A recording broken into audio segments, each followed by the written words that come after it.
नाज़रीन, पाकिस्तान का media global trends को कैच करने में नाकाम नज़र आ रहा है। वो हमेशा हमें अपनी नाक ही के नीचे देखते हैं, और जहाँ तक पाकिस्तान के डिसीजन मेकर्स का और पाकिस्तान के अकाबरीन का, पाकिस्तान के लीडरान का ताल्लुक है, वो भी इस ज़मन में नाकाम ही नज़र आ रहे हैं। मैं बात कर रही हूँ तोशाखाना केस की। तोशाखाना केस इमरान खान के ख़िलाफ़ इमरान खान के सियासी मुखालिफिन ने बहुत उछाला। इसके ज़रिए जो माहौल बना और इसकी वजह से जो डेवलपमेंट्स पाकिस्तान में हुई सब्सिक्वेंटली, उनसे पाकिस्तान को एक लॉन्ग टर्म नुकसान पहुंच सकता है। लेकिन ये मीडिया आपको नहीं बता रहा, क्योंकि मीडिया इस ज़मन में जाने क्यों इंटरेस्टेड ही नहीं नज़र आ रहा कि हर चीज़ का एक ग्लोबल कॉन्टेक्स्ट भी होता है। बहुत सी चीज़ों का ग्लोबल कॉन्टेक्स्ट बहुत अहम होता है।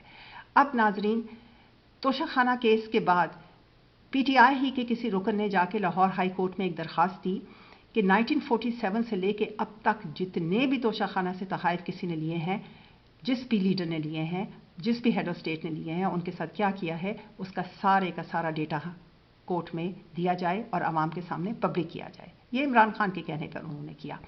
गवर्नमेंट का लॉयर गया और उसने कहा कि जी ये सीक्रेट है, हम ये नहीं बता सकते। लेकिन जज साहब ने कहा कि ये सीक्रेट नहीं है, आप दें उसको मेरी इत्तला के मुताबिक। अब नाजरीन, ये सब कुछ उस वक्त हो रहा है जब एक ग्लोबल रिपेट्रिएशन मूवमेंट पूरी दुनिया में चल रही है। यानी कि कलोनियल ईरा के दौरान जितने भी आर्टिफैक्ट्स को, जितने भी नवादरात हैं जो कॉलोनीज से उठाए गए थे और वो वेस्ट की कलोनियल इंपीरियल मेट्रोपोलिस में चले गए थे, जैसे लंदन में चले गए, और नेदरलैंड्स ने जो लिए, जर्मनी ने जो लिए, पोर्चुगल, स्पेन ने जो लिए, यूनाइटेड स्टेट्स ऑफ अमेरिका में ने, वो सारे के सारे अब कॉलोनीज को वापस किए जाएं, क्योंकि वो एक सकाफती विरसा है उन कॉलोनीज का। और उस सकाफती विरसे को अब चूंकि इंपीरियलिज्म ख़त्म हो चुका है, तो इंपीरियल पावर्स के पास नहीं होना चाहिए। इस ज़मन में पाकिस्तान का जो सबसे बड़ा केस बनता है कोहिनूर डायमंड का, जिसके लिए इंडिया ने और इंडिया के मीडिया ने आवाज़ें उठाना शुरू कर दी हैं। पिछले 6 माह से वो आवाज़ें वहाँ पे बुलंद हैं और आहिस्ता आहिस्ता वो ज़ोर पकड़ती जा रही हैं। पाकिस्तान में इसके लिए ना पाकिस्तान के लीडर, ना पाकिस्तान का मीडिया किसी किस्म की आवाज़ बुलंद कर रहा है, बल्कि उसके बजाय पाकिस्तान अपना ही मुंह नोचने में मसरूफ़ नज़र आता है। वो तोशाखाना जैसे केस को उछाल के, जिसके ज़रिए ये आम तासुर दिया जा रहा है ग्लोबली कि हम नवादरात को हैंडल करने में नाकाम हैं और उनका लूट और प्लंडर हाई लेवल के ऊपर यहाँ पे हो सकता है। ये पाकिस्तान के लिए एक अच्छी खबर नहीं है। नाजरीन, जो रिपेट्रिएशन मूवमेंट है वो पिछले 7 सालों में बहुत ज़्यादा ज़ोर पकड़ती जा रही है। हर साल बतदरीज वो ज़ोर पकड़ती जा रही है। 2017 में फ्रांस की हुकूमत ने वेस्टर्न अफ्रीका को नवादरात वापस कर दिए थे जो उन्होंने हासिल किए थे इंपीरियलिज्म के दौरान। 2019 में जर्मन गवर्नमेंट ने और नीदरलैंड्स की गवर्नमेंट ने अपने म्यूज़ियम से वो कल्चरल आर्टिफैक्ट्स वापस कर दिए थे उन कॉलोनीज़ को जो उन्होंने वहाँ से उठाए थे। इसी तरह से 2011 में Boston museum of fine arts ने रिटर्न किया था एक रोमन स्कल्पचर टर्की को वापस, और 2018 में ऑस्ट्रेलिया ने वापस कर दिया था इंडिया को लॉर्ड कृष्णा का एक ब्रॉन्ज का ऐसा स्टैचू जो उन्होंने तमिलनाडु के एक टेंपल से उठाया था।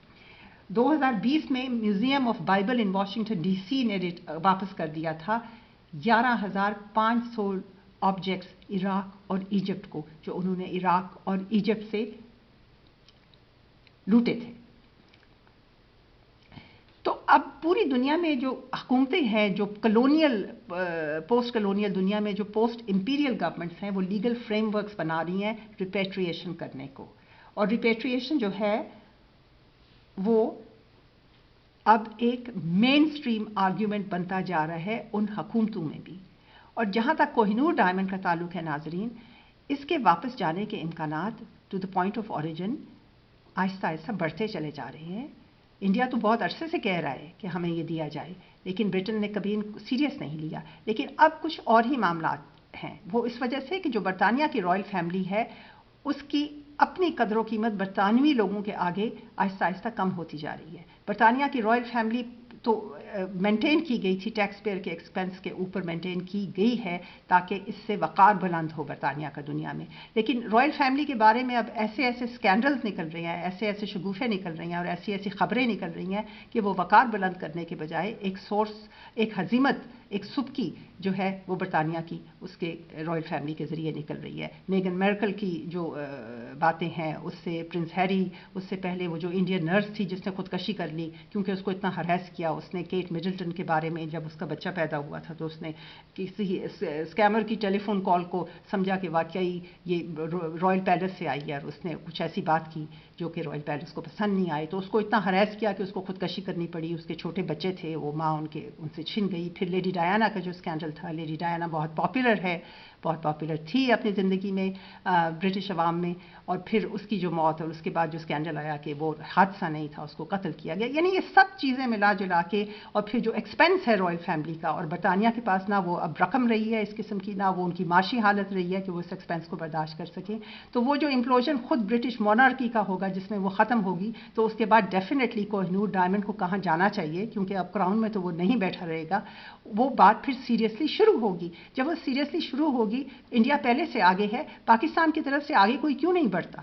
پاکستان کے لیڈر آگے سے کیوں نہیں بڑھتے؟ پاکستان کا میڈیا یہ آرگیومنٹ کیوں نہیں بناتا کہ پاکستان وارث ہے اس مسلمان ریاست کا جو ہندوستان میں قائم کی گئی تھی، جو مغلوں نے قائم کی تھی؟ اس کا سکسیسر تو پاکستان ہے. ہندوستان تو صرف یہ کہہ رہا ہے کہ نیو دہلی ہمارے پاس ہے، لہٰذا یہ کراؤن کا جول جو ہے کوہ نور وہ ہمارے پاس آنا چاہیے.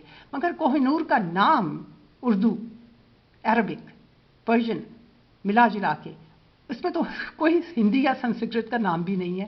اور پھر جو سکسیسر ریاست ہے مسلمانوں کی، جو ریاست تھی ہندوستان میں، وہ سکسیسر ریاست پاکستان ہے. لیکن پاکستان کا میڈیا یہ بات کیوں نہیں کر رہا ناظرین؟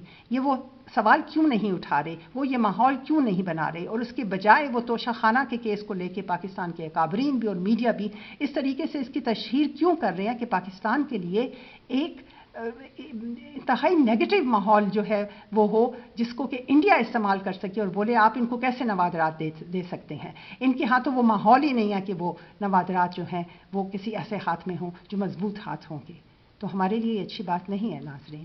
ایک دفعہ کوہ نور ڈائمنڈ ہمارے پاس آ جائے، اگر پاکستان کے اندر کوئی ٹیررزم کا خطرہ ہے تو ہم اس کوہ نور ڈائمنڈ کو کسی اگریمنٹ کے ذریعے کسی ایسے میوزیم میں بھی رکھوا سکتے ہیں ناظرین، جہاں پہ وہ بالکل سیف ہوگا اور جہاں پہ گلوبلی سب لوگ جا کے اس کو دیکھیں گے، اور اس کے ذریعے جو بھی آمدنی ہوگی، جو ریونیو ہوگا، وہ پاکستان کے پاس آئے گا ساری عمر کے لیے.